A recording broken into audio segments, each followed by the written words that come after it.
Good evening, everyone. I'm Vishal Salsekar, and today we are going to cover the News Today articles for 5th of November, right? So, in today's discussion, we are going to cover four important articles in detail, which includes the first article regarding the declining credibility of the global institutions.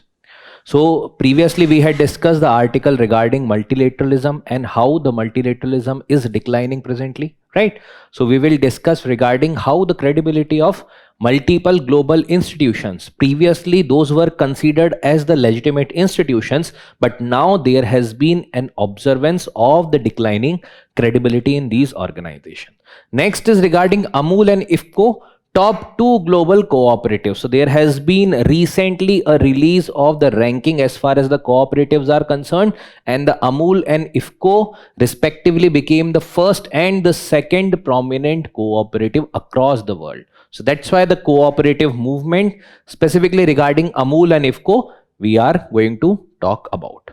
Next is regarding railway safety. So there has been a railway accident that had happened in Chhattisgarh, a very unfortunate incident, but that incident talks about that how the safety is a very prominent and the important aspect as far as any mode of communication is concerned. So here we are going to talk about the recent accidents, the issues with respect to the railway safety, and what are the solutions that are being done right now, right?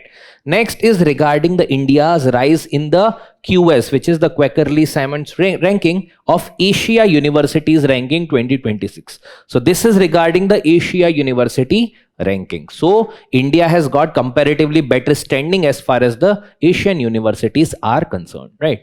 Next, we are going to cover certain other quick updates as a part of the discussion, right? So let's start the discussion with the very first article regarding the India's role amid the declining credibility and the perceived biases of the Western-led global institutions. Now, why we are talking about this? Because obviously from the perspective of UPSC examination, it is important. GS paper 2, where there is an international relations related topic regarding the institutions or the global institutions. So that's why it is important, global governing institutions. Apart from that, role of the multilateral groupings.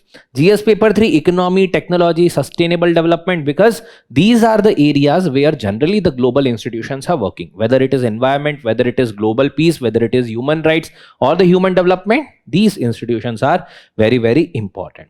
Now, talking about the India's role and the issues that these particular institutions are presently facing. So the most important issue that these institutions are facing is the issue of credibility. Why so? Because see, in the last few years, we have observed that these institutions are not working in such a manner that were expected to be working previously when these organizations were formed. For example, when you talk about the World Trade Organization, this particular organization was formed in late 90s in order to provide and facilitate the free and fair trade. Now, free, obviously, it's not like removing all the tariff, but to facilitate the trade in such a manner that the tariffs and the other issues should be comparatively reduced and the seamless trade can be ensured. But in 2019, what was the issue that was observed? That United States blocked the appointment of the WTO's appellate tribunal. Now, when USA blocked the appointment to that particular tribunal, now since 2019, there is no such appointments were made. This body became dysfunctional. Next, talking about UNSC. UNSC में permanent 5 member, they were not added any new member since the inception when these particular permanent 5 members were added, उसके बाद से कोई permanent member add नहीं हुआ है. That is facing the issue of credibility. Another issue with respect to IMF, in the IMF, which is to help the countries with the financial instability wala situations like the balance of payment crisis, at that particular situation also, the problem is that there are certain countries which are the Western countries which are having considerably more amount of voting power. For example, only US have more than 16% roughly. And when you are having 16% and for major change, more than 85% of votes are needed. अब एक country के पास है more than 16%. Can there be any amendment that will be done substantially in that organization? Only US have to agree with that, then only there will be certain important decision making. So that's why it is said that some countries are still playing a very important role, which are ensuring that their vested interests are getting served. Now, recently we have observed that in the case of the Russia-Ukraine crisis, there were a lot of Western sanctions. Has that similar thing happened when the Israel and Hamas issue erupted, right? So that standard is not same for all the countries. So that's what is being talked about, that institutional biases and the double standards are being observed when we talk about the issue of the credibility of these institutions or the Western basically the legitimacy related issues of the Western institutions. जो Western countries ने बनाए थे, या that point of time they were the countries which were governing the entire order, those particular institutions are now facing the credibility crisis. Next, talking about the dysfunctional institutions, we have talked about WTO, that since 2019 there has not been any new appointment to the appellate tribunal. That's how the organization which was created in order to ensure the fair trade at the global level, that institution itself is facing the credibility issue. Next, when we talk about the non-representative institutions, we have also discussed regarding the UNSC that there are permanent 5 members which were representing the global order of the post-World War II. Now, is that same order presently remaining? India has improved significantly, whether you talk about population wise, whether you talk about economy wise, whether you talk about defense wise. So is there any consideration of these particular standing? The answer is clearly no. So that means these are not representative institution. Simultaneously, there has been improvement on the global south countries vis-a-vis these particular aspects are concerned, and still there has not been recognition of those countries in this particular fora. Talking about what is the strategic implication that it is doing with respect to giving not proper representation to these countries. First is increasing global instability. Why? Because see, when these particular countries which seek their rightful place at the international level, and when these countries are not getting their rightful place, that means obviously these countries will not want to cooperate with that particular institution because of their perceived Western biases. And in that particular context, when these institutions were formed in order to create certain global good, now these institutions are also causing the instability because the geopolitical tension is high. Russia-Ukraine crisis the Western countries have sanctioned Russia, the US have sanctioned Russia, and they are also sanctioning those countries which are doing trade with Russia. In the name of that, you are fueling the war in Russia-Ukraine, but at the same time, you are not doing anything with respect to the Israel-Hamas conflict. So isn't it posing certain geopolitical tension between the recent or the new type of Cold War that is emerging? Next is the reduced international trade. Now link it with the directly WTO body. Suppose if there is any unfair trade practice that is going on, if there have to be any kind of appeal that has to be put in WTO regarding that, is this body functional? Answer is no. In that particular case, who is going to deal with that? So there are certain internal mechanisms. Those mechanisms are dominated by the Western countries. So in that particular cases, obviously these countries are facing the issues with respect to the reduced trade. Along with that, the policies like the tariff policy of President of the United States, right? Along with that, there are certain institutions, for example, SWIFT, which is helping in the facilitation of the currency transfer, currency exchange, and also facilitating the Western or the dollar domination as far as the international currency system is concerned. This is being utilized by the United States as a foreign policy tool. Means Russian trade के और या फिर Russian financial institutions थे which were earlier linked to SWIFT, now they were removed after the Russia's invasion of Ukraine. So in that particular case, you have utilized the SWIFT payment system or the payment gateway as a tool to serve your foreign policy. So that's what is being talked about. Lastly, spurring of the energy prices. Now, if there are conflict going on, for example, in West Asia, it is going to impact the supply of the energy resources, which will directly impact in the energy security of the country. And specifically, the impact will be more on those countries which are comparatively lesser developed countries or the developing countries. So this will bring the volatility. Now, when the volatility will be there will be price rise. When the price will increase, किनके पास ज़्यादा पैसे नहीं है? Which countries are facing the issues with respect to the monetary aspect? It is basically the developing countries and the least developed countries, and they are going to face the major chunk of this particular crisis. And that's what is being talked about in this particular article. Now, having discussed about that, now what are the opportunities that India is having? So when we talk about 1945, India was under the colonial domination of Britain. After that, in 1947, India got independent. Since then, India has significantly improved upon, whether it is political domain, economic domain, strategic defense domain, in all the spectrums. Has India got the rightful place? The answer is clearly no, because still India is in the race for the UNSC membership, or the permanent membership we can talk about, but that is not being provided. India became the fourth largest economy at the global level. Still no much recognition.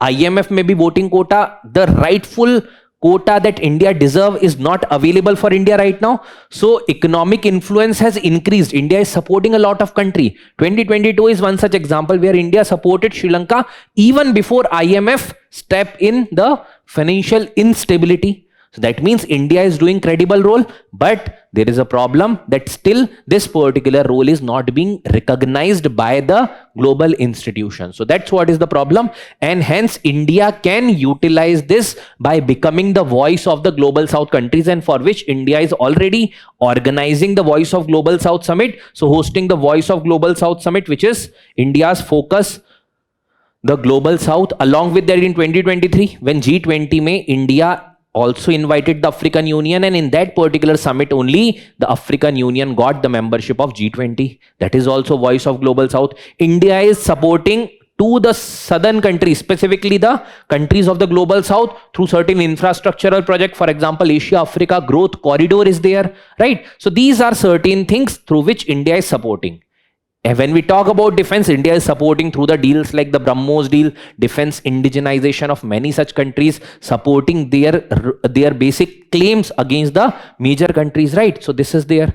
Along with that, strategic non-alignment. So still India ka clear-cut foreign policy stand is that we are not aligning with any country. We are just aligning with interests. Suppose karo, if those interests are part of the India's national interest also, then we will align with that particular objective. But that does not mean that we are going in any kind of alliance. So India is rejecting any alliance. Yes, India is doing role as a part of the major partner of many such countries which want India's support in their development, which include the country of Africa, the countries of the Indian Ocean region. So it is the policy of strategic non-alignment, credibility as the impartial leader.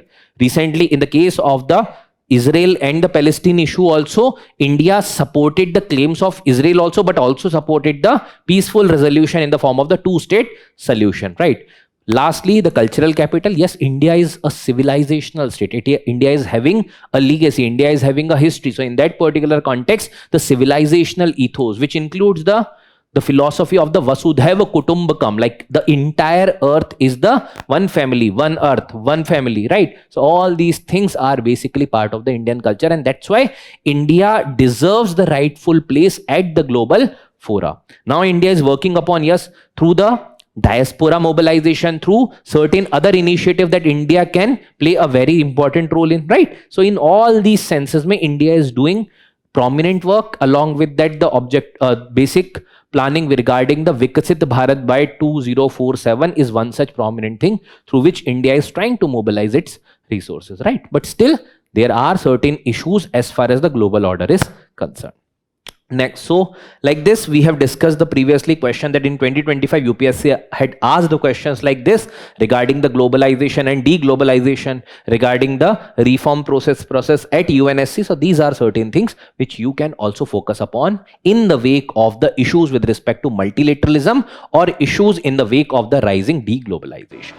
Next article is regarding the Amul and IFFCO became the world's top 2 cooperatives as far as the recent rankings of the International Cooperative Association is concerned, right? So GS paper 2, government policies and intervention, specifically for the welfare related things, because cooperatives are also supporting with respect to that. Along with that, GS paper 3, which talks about the inclusive growth, economic development, right? And even along with that, the cooperatives also find their mention as far as the constitution presently is concerned. Through the amendment, they became the part of the constitution. So the constitutional recognition is also there. That's why they are important and can be asked in the examination also.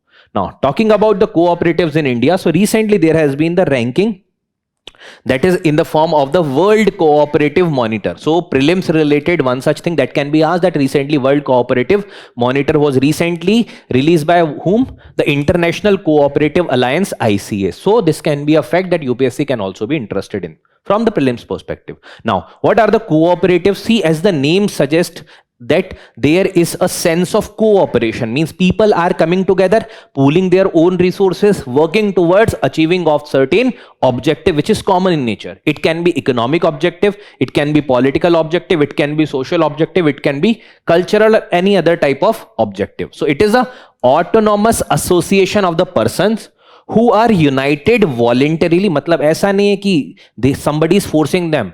There is voluntary association of the people to meet their common economic, social, cultural needs, right? So this is the cooperative. Now this is jointly owned and democratically member controlled. मतलब it's not like it is a company, it's jointly owned, means there is a joint ownership of this particular body and it is democratically member controlled. So democratic process has to be followed as far as the cooperatives are concerned.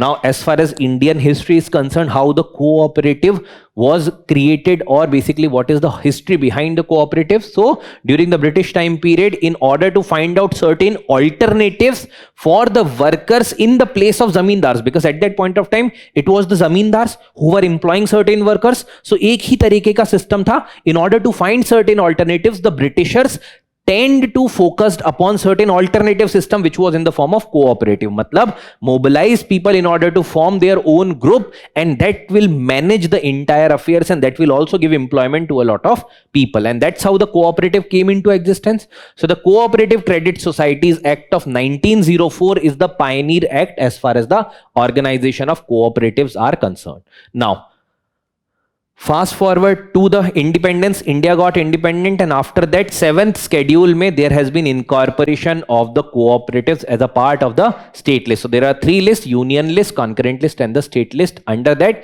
this mentions under the part of the state list. That means this lies as a state subject. State will make the legislation. So different states have created their own act with respect to the cooperatives, and the cooperative which is functioning within that particular state is being governed by the act created or developed by that particular state. But if it is a multi-state cooperative, matlab if it has to operate, matlab for example, let's say Amul or IFCO, they are operating in multiple states, so they are being managed by the Multi-State Cooperative Societies Act of 2002. Multi-State Cooperative Societies Act of 2002, which gives the framework regarding this. So it was also amended in 2023. Now what is the constitutional recognition? So they are part of the state subject. So the state is having the right in order to govern that. But if the cooperative is working in multiple states, so there is an act that is created which is regarding the Multi-State Cooperative Societies Act. Now there was 97th Constitutional Amendment Act that was done in 2011, and this was made as a fundamental right under Article 19. So under Article 19 1C, it was incorporated as right to establish cooperatives as a part of the fundamental right under the right to freedom. Right now, talking about this, it also is mentioned as a part of the DPSP in the same amendment, Article 43B, that was incorporated, and that was to promote the cooperatives in country. So 43B talks about the directive principle of state policy, which talks about the promotion of the cooperatives, their democratic model, right? So this is regarding the cooperatives. Now talking about who is going to manage. If it is in one state only, that particular state's law. If it is functioning in multiple states, then the Multi-State Cooperative Societies Act of 2002. Now, talking about further data that you can utilize, because if there is any question asked regarding the cooperatives in India, you can utilize this data directly, that how many people are employed in that, how many cooperative societies are functioning, what kind of role they are playing, right? So these are certain important data. So 1/4 of the world's cooperatives are there in India. That means India is holding more than 25% of the cooperatives. Over 8.44 lakh is the number of cooperatives that are functioning in India. Now top states. So यहाँ पर दो trend हैं that are available, that generally you will find the successful cooperatives that are more in the western part and the southern part of country, because of the historical nature of the cooperatives and the successful cooperatives that were observed in these particular regions. So Maharashtra and Gujarat are the prominent states. Along with that, Telangana is there, Madhya Pradesh and the Karnataka. So generally the successful cooperatives or successful cooperative stories are found mainly in the western and the southern part of country. But this does not mean that the other state do not have the prominent number of cooperatives. They are also having, but yes, the trend is comparatively high in these regions. Now, what are the key initiatives that were there in order to promote the cooperative post independence that were taken? So we have talked about the Cooperative Related Act of 1904. But then after independence, what was done? There was creation of the National Cooperative Development Corporation. So National Cooperative Development Corporation is created in order to develop the cooperatives, in order to ensure that people are aware regarding the cooperative, the benefits of cooperative, and to promote the establishment of cooperative as a measure of development, so that the people should come together with this particular idea that yes, we are going to do something for the common benefit of us. So that's how it was created in 1963, in order to make people aware regarding the cooperatives. Next is the NABARD, which is the National Bank for the Agriculture and Rural Development. NABARD, it was created in 1982. This particular institution was for refinancing. That means if the cooperative wants certain support in terms of finances, this NABARD is supporting through the banks as far as the support to the cooperatives is concerned. And if we talk about self-help group, which are also somewhere similar to the cooperative, in that manner also NABARD played a very important role in order to provide them refinancing. Next is the Ministry of Cooperation. Now previously the things and the subjects that are related to the cooperatives were being governed by the Agricultural Ministry, but then in 2021 there has been a separate ministry that was created in the name of the Ministry of Cooperation, with the specific task in order to promote the cooperative and the culture of cooperative in India. So that's how the subjects were transferred to the separate ministry, which is the Ministry of Cooperation. So the Home Minister, Mr. Amit Shah, is also heading this particular Ministry of Cooperation presently. Lastly, there is the National Cooperation Policy. So see, already a lot of steps and the groundwork was done. Now the cooperatives also need the present time ki jo needs hai. For example, the artificial intelligence, for example, technological exposure, for example, better accounting techniques. So what all professional thing, professionalism related aspects, that should also be part of that management, or the better management practices, that should also be part of the cooperatives.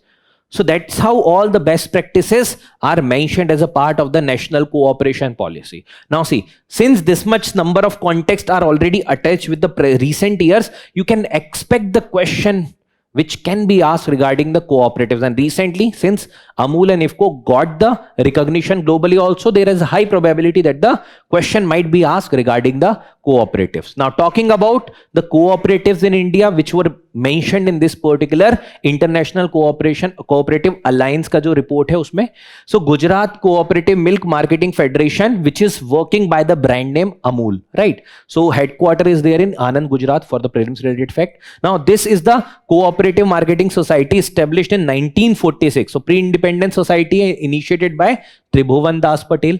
It was led by also Varghese Kurian. The idea was also channelized later on by Varghese Kurian, and he worked prominently with this particular cooperative in order to make this successful and bringing the white revolution. Covers the 33 district representing 3.6 million milk producer member. That means there are different milk producers who are also part of this particular cooperative society. They are the joint owners, right? Talking about IFFCO, Indian Farmers and Fertilizer Cooperative Limited, IFFCO, headquarter is in New Delhi, right? It is a multi-state cooperative society, 1967.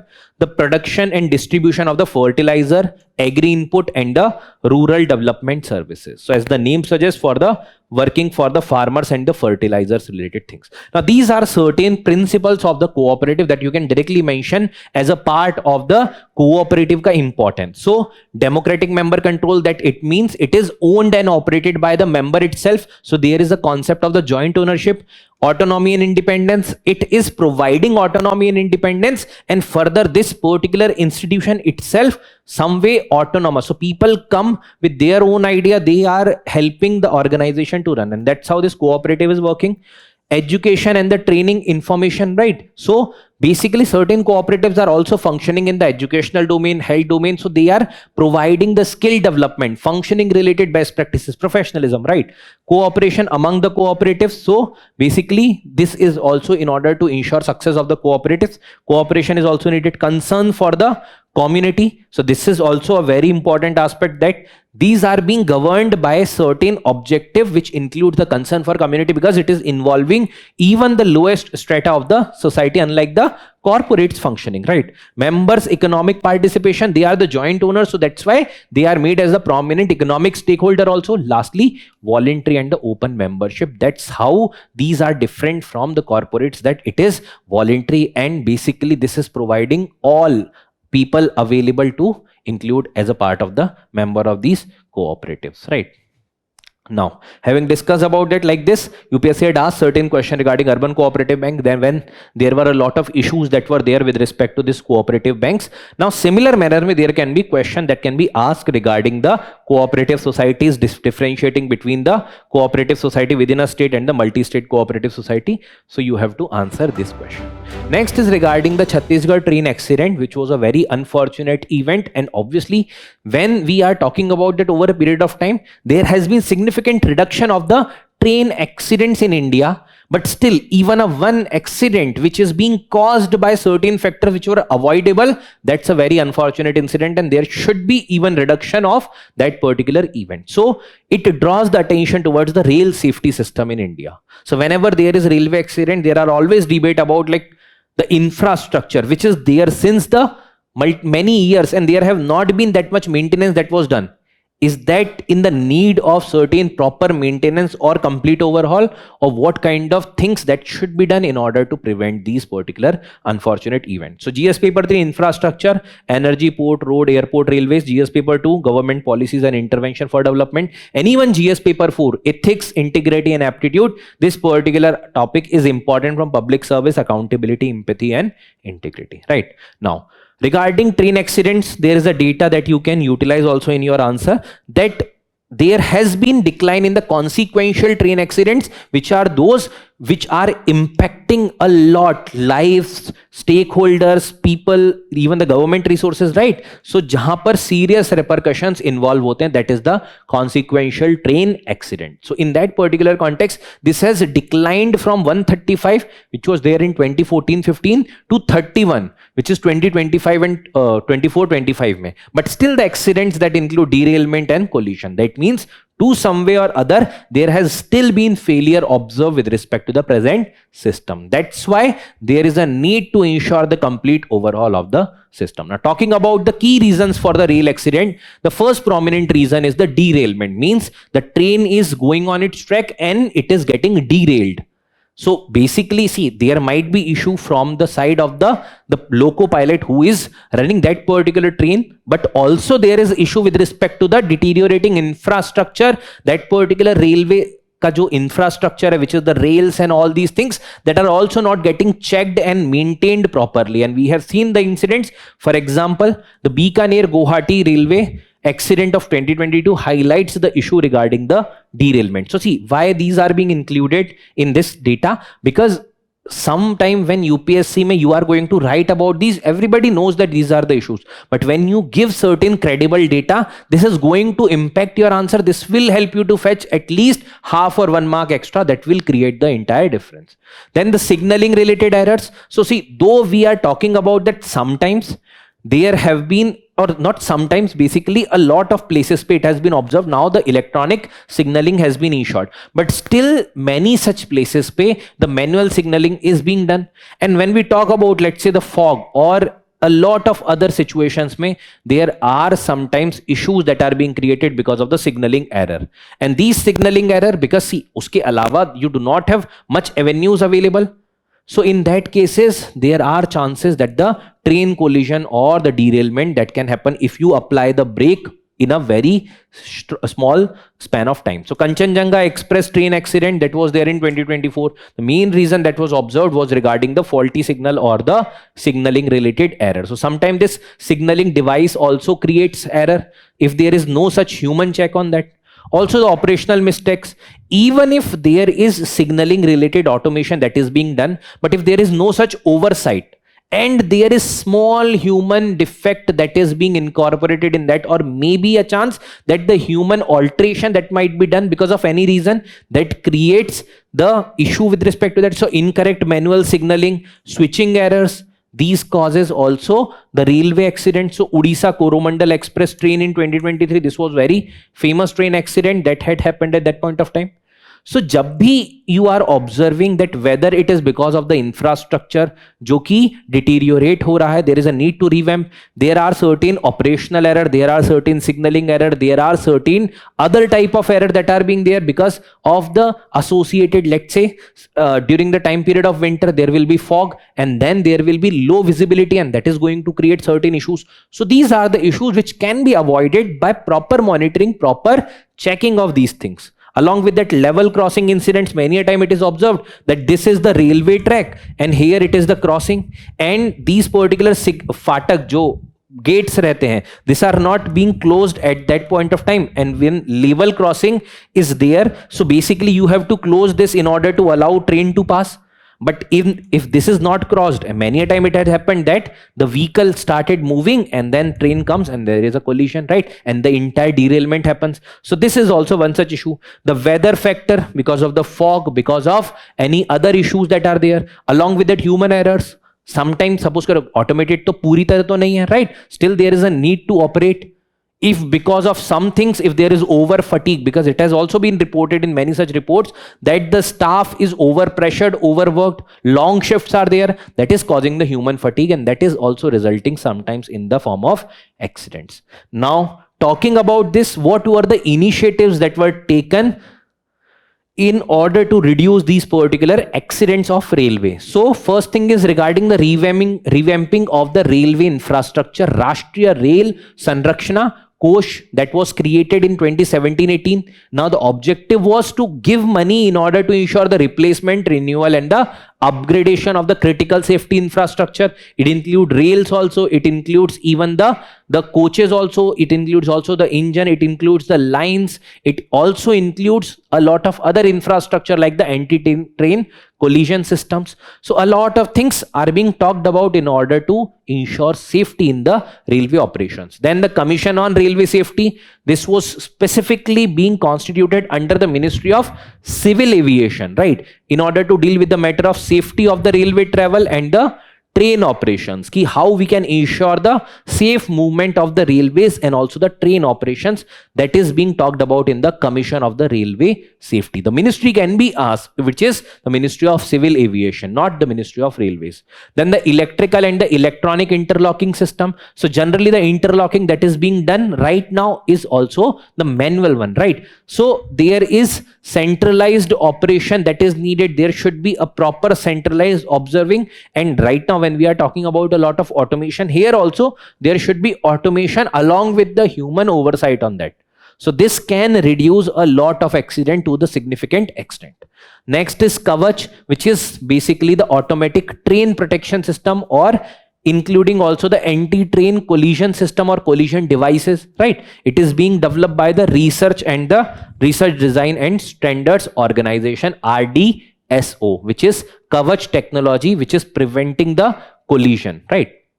Along with that, obviously, when we have the GPS related equipments, we have our own NAVIC, right? So that should be deployed, that should be utilized in order to prevent, providing the early warning with respect to any probable collisions, or this can identify certain hotspots, even blind spots with respect to this, and that can be prevented. So there should be fog safety device. So jab visibility kam hai, that you can utilize the technology in order to find that, right? Along with that, the ultrasonic flaw detection system. So the rails which are there on which the train is moving, so those particular rails, maybe there are many a time there are cracks that are being observed, and because of which there are railway accidents. So this particular type of systems, ultrasonic flaw detection system, it is through the sound and the other type of waves we are identifying that whether there is any kind of failure in this particular rail system, or there is any probable crack that is there. Now along with that, it is being talked about that there is technology, so there is harmonization that is needed among the technology along with the human skills. So without human skills, still the system will be vulnerable. So we have to ensure that on one side there is technological upgradation, on the other side there should be skill development, there should be more focus towards the reskilling of the people, there should be more focus upon the basic, providing the basic facilities to those people, कि prevent करे उस fatigue को which is being developed in those loco pilots जहां पर issue create होता है कई बार, and that causes the manual issue. So there is a need to ensure the complete revamp of the system, and it is not because of this one incident, but there are many such incidents that can be prevented in future if we are going to revamp and fast track these particular processes. Clear? Last in this is regarding the 7 Indian institutions find place in top 100 in the QS Asia University ranking. This is not about the global ranking.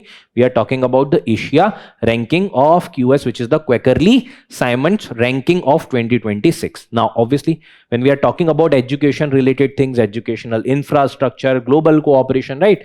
So GS paper 3, science and technology, research and development, innovation, it is important. Also GS paper 2, social issues or social justice, right? Development management of the education, government policies, social justice related aspects are important, right?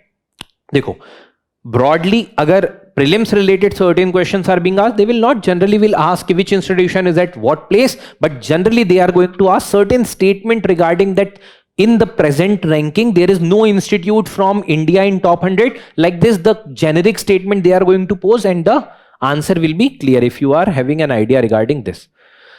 So what is being highlighted as far as this report is concerned? So the Quakerly Simons report talks about that in 24 universities which were there in 2016 to presently 294 in 2026, there has been significant jump in the India's representation in the QS ranking. That means presently 294 universities which are part of the QS ranking framework. Now how many universities? Roughly 1500 universities were part of that particular evaluation. So which are the universities which got place in the top 100? 5 IITs, which is being topped by IIT Delhi, then IISc Bangalore is there, then along with the Delhi University. So these are the institutions which find their place in top 100 in the QS Asia ranking, right?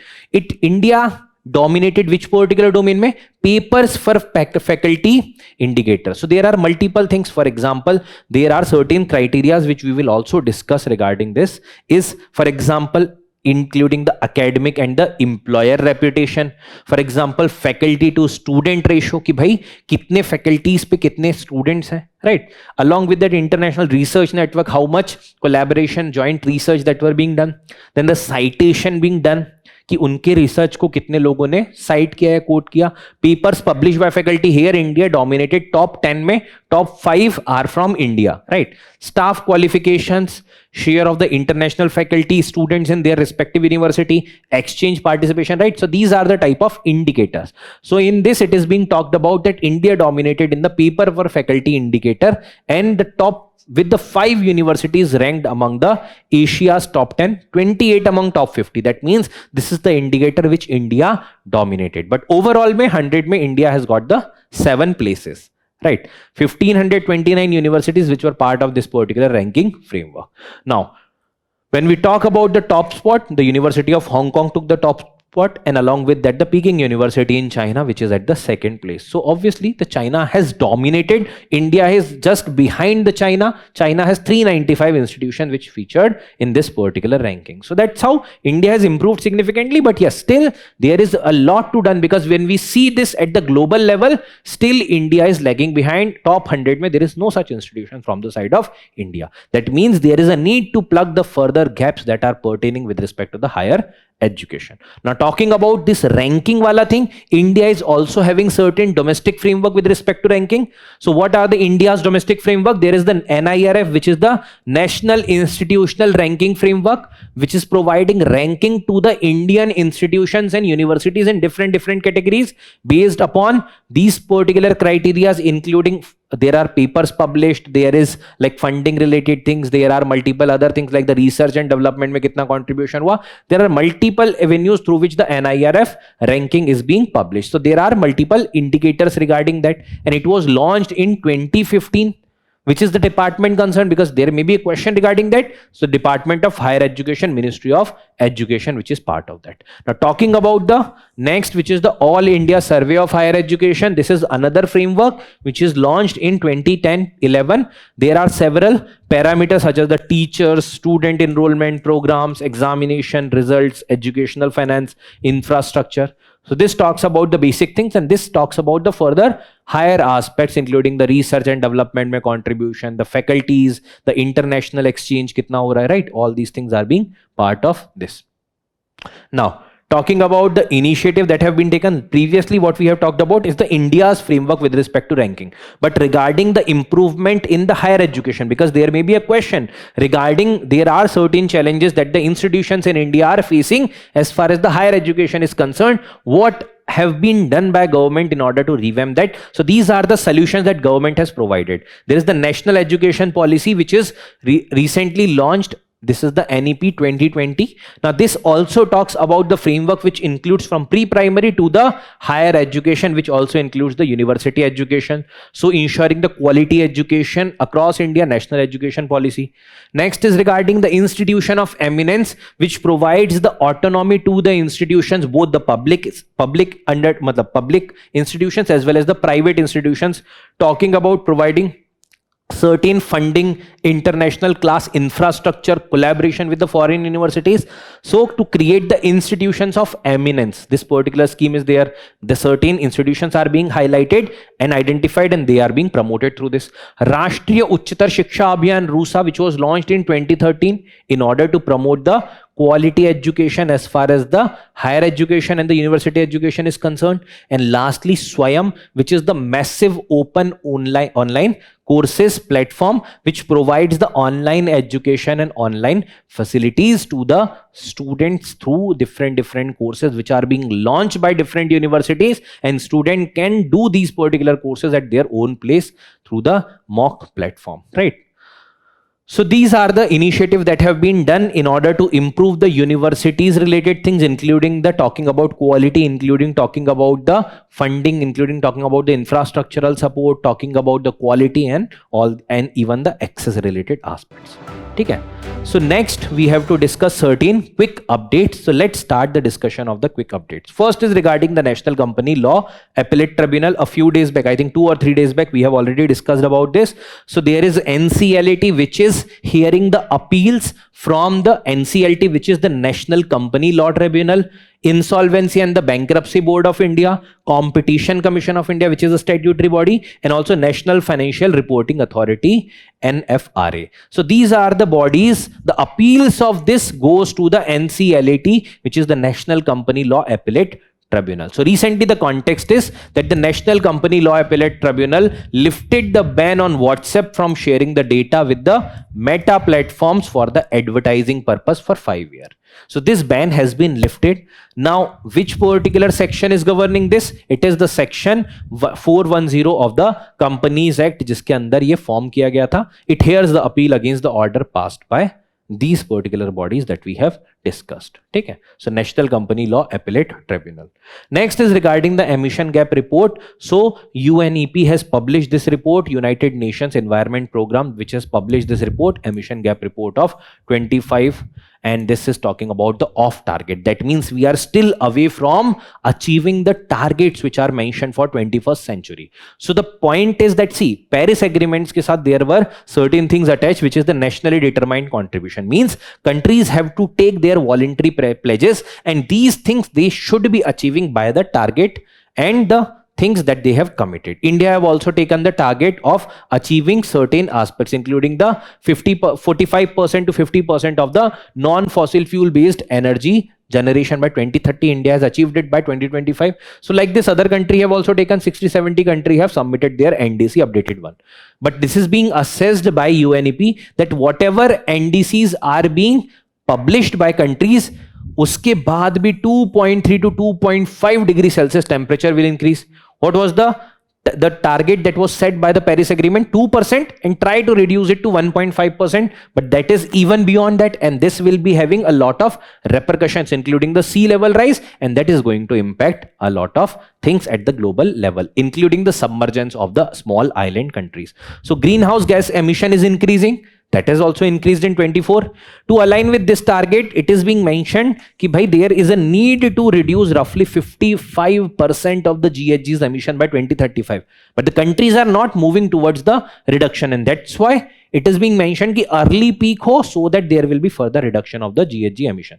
When we talk about the highest absolute increase in GHG means total greenhouse gases emission done by that country, obviously India and China are dominating that. That means India and China are emitting more. But when we talk about the per capita, matlab individual like me, you, or anybody else in India, average basis pays emitting, that is way less than the global average. Why our total GHG emission is high? Because of the population, obviously, right? So this is the issue that is being highlighted by the emission gap report.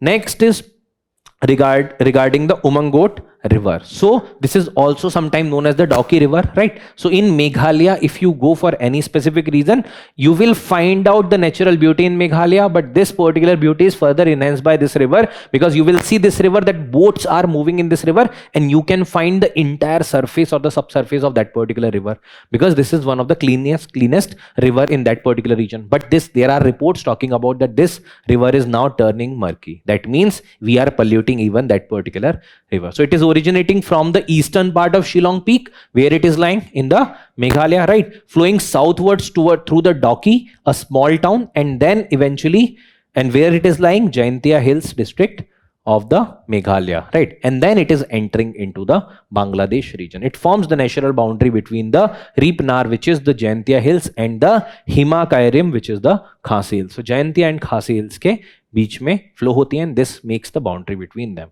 So this is regarding the Umangot river or the Dauki river. Generally, UPSC asks in the form of the match the following, this region and this particular river. Next is regarding the Vaishvik Bharatiya Vaigyanik Fellowship, which is also known as Vaibhav. So Union Ministry recently interacted with the Vaishvik Bharatiya Vaigyanik Vaibhav Fellows across the world, right? So these are the people who are NRIs, means the Indian people residing abroad, or maybe the nationals of other country, and there is this particular Ministry of Science and Technology, Department of Science and Technology, which is the concerned department and ministry. It was launched in 2023. Objective क्या है?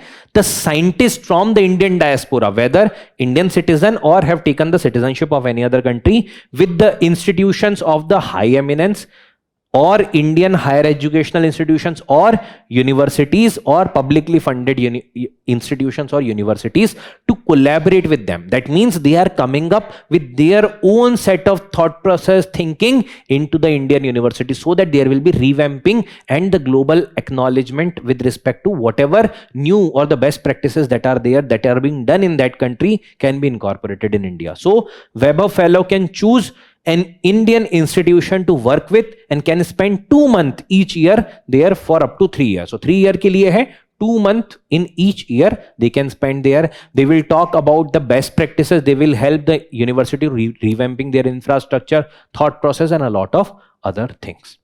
Next is regarding the quantum gravity. So there has been a study which has been proposed that the black hole morsels could offer insights into the quantum gravity. Now, what is the black hole morsel? So it is basically a hypothetical concept कि when the black hole is being created, there are certain small patches also where the small black holes are being observed. So it is the micro black hole, sometimes also known as the micro black hole, which is smaller than their parent black hole but comparable to the mass of the asteroid. So बहुत small size का होता है, and that's why they are also heated up or comparatively hotter as compared to the black hole, right? Now, what is the concept of the quantum gravity? Generally, we tend to read gravity with respect to the larger bodies, right? But when we talk about in the form of the quantum mechanics, this is basically the combination of two different things. Quantum mechanics and understanding the concept of the gravity. When we combine this, it becomes the quantum gravity. So it seeks to describe the gravity according to the principle of the quantum mechanics, right? It seeks to reconcile two theories, quantum mechanics along with the gravity, that at that scale, at the micro and the nano scale, or at the quantum scale, how this gravity is going to react and behave. This is basically the study about that. So it is to understand the physics within the black hole, quantum entanglement, which is basically at the micro level, right? The condensed matter physics. So all these manner mein it is going to help us to understand. Next is regarding the advanced driver assistance system. So Union government is considering mandating the advanced driver assistance system in new models of truck and buses. So basically, what is this advanced driver assistance system? As the name suggests, it is going to be the assistant of the driver. It is the technological assistant. So there are certain problems that are being faced by the drivers while taking reverse, while moving the vehicle on the right side or left side. Sometimes they are facing certain blind spots. So this is going to assist them in that particular situation. There are certain other things that can be done through these particular type of the driver assistance system. So it is going to coordinate among the technologies, and that will help the driver to operate the vehicle more safely. Okay. It will include the systems like lidar will be there, radar, camera to work together to ensure that, such as the pedestrian detection, lane departure warning. So all these things will be assessed by this. The range of feature include the adaptive cruise control, means whenever the vehicle is moving on the straight line, adaptive cruise control can be there, automatic emergency brake if there is certain obstacle that is under their range, then blind spot detection that will be there, then the cross traffic alert, parking assistant. All these facilities are going to be provided by the advanced driver assistance system. What will be the benefit? So there are sometimes the accident takes place because of the human error, or sometimes because of the error caused by the lack of coordination between two people who are there in vehicle, and in that particular sense, this is going to be a comparatively better and technologically equipped solution. Last is regarding the PLI scheme for the specialty steel. So Union Ministry of Steel launched the third round of the PLI, production linked incentive, for the specialty steel. That means the high quality, high value and high graded steel that is used for strategic purposes. For example, defense, aerospace, energy, automobile. Wahan par based upon the production we are providing incentives, right? So it covers 22 product subcategories, which includes the segment including the strategic steel grades. So strategic grade ka jo steel hota hai, which is the high quality, high value steel, that is under its ambit. Now there will be incremental sales pay. There will be certain incentives or the production linked incentive that will be provided. Data is not exactly important, but yes, having an idea regarding this scheme is important. Next is maximum 5 years ka time period hai from 25-26. So this is the time period. What is the base year? 24-25. This is regarding the production linked incentive. Now this is there even for textile, many other schemes ke liye this is production linked incentive is being provided. So with this, we have completed the news today discussion of the 5th of November, right? Already there must be certain question on your screen. Try to solve that. I have also provided you certain questions. Try to even solve that question. Post that in the comment section. Also, whatever need to be discussed in a detailed manner, I have tried to provide you with the detailed. Whatever need to be covered in briefly, along with the indication that whether it is important from prelims or mains perspective, I have also tried to cover that thing. Now, make sure that whatever data fact example I tried to give you, that should be incorporated in your notes also, and that will make your preparation further holistic and applicable. Because if the applicability is not being ensured over there, then there will be certain issues with respect to the preparation. So try to plug these particular gaps, and don't worry, you will be definitely going to success with this examination with the approach that I am recommending. Okay, chalo. So thank you everyone. We'll meet again in certain other discussion. Thank you.